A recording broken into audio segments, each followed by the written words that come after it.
ঢুকে আমাকে চুল ধরছে। কে আপনার ওই ছোট ছেলে চুল ধরছে, চুল ধরে তারপরে আমাকে বলছে যে আয়, মানে একটা নোংরা ভাষা গালি দিছে। তা আমি ওখান থেকে হাফসায় আসছি কাজের থেকে, আইসে তারপরে ঘরে ঢুকে কি করলো, গিরিলে পুরো তালা লাগাই দিল।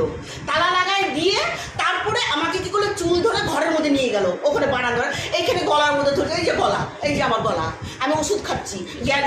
তখন আমি ওই গলায় যখন আমাকে 2 হাত দিয়ে চিপিয়ে দিছে, সাথে সাথে আমি পায়খানা করে দিচ্ছি, প্লাস আমার ঘরেও পায়খানা আছে, আমি কিচ্ছু পরিষ্কার করি নাই। এরকম কেন করছে? হ্যাঁ, হিংসা করতেছে, হয় বড়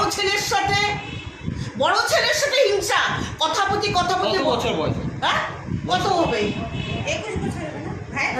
আর আমার বড় ওর আমার হলো একটা রাত, তুই ওরা বাড়িতে থাকে না কেন, ওদেরকে নিয়ে অশান্তি করবি?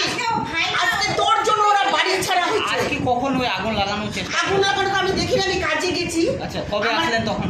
এই যে এক্ষুনি আসলাম সন্ধ্যাবেলা। তখন দেখলেন বাড়িতে আগুন লাগানো?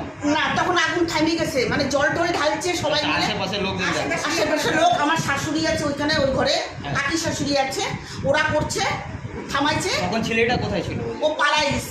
নাই বাড়িতে? না, কোথায় আগুন লাগাইছিল? আগুন ধরাই দিয়ে চলে গেছে। এখানে আগুন লাগিয়েছিল না ওই গ্যাস সিলিন্ডারে। গ্যাস সিলিন্ডার দুইটা